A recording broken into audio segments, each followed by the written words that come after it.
If we don't wake up now, I think 10 years time we are gone as a country.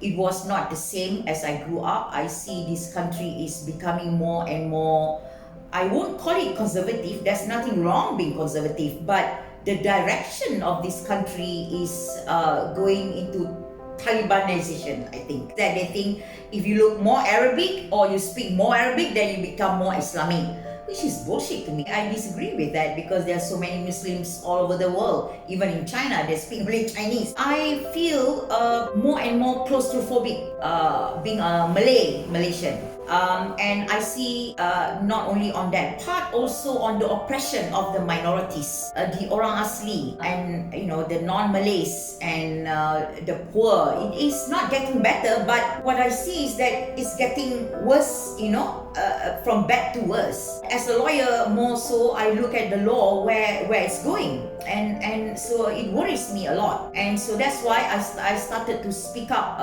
a lot on the religious issues, as well as the Orang Asli issues. This is where people think that I am anti-Islam, anti-Malay. How can I anti my own race? Although I am a mixed race in the sense that I have Chinese blood as well. A lot of the Malays who do not understand what is RUU 355, they know they'll be appalled, because I speak to the Malay on the ground. When I speak to them, I explain to them, and they feel, no, if that's the case, we disagree as well. These politicians are manipulating religion for their own benefit.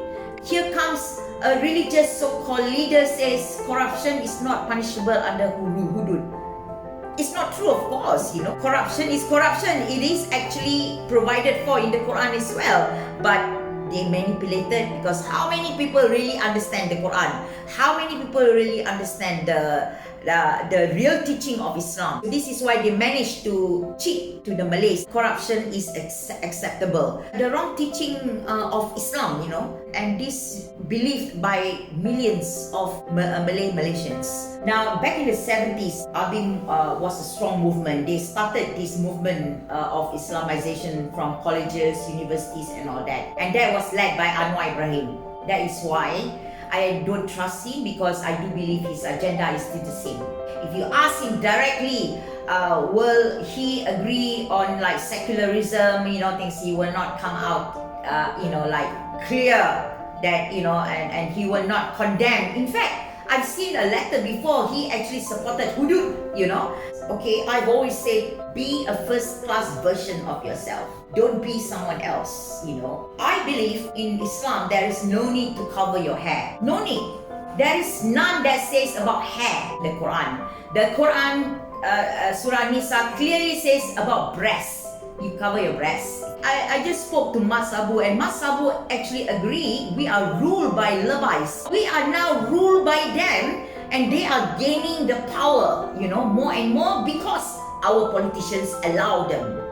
Give them the face, give them the money, give them a lot of opportunities to be out to the public to show that they are right, This is the problem I see in Malaysia.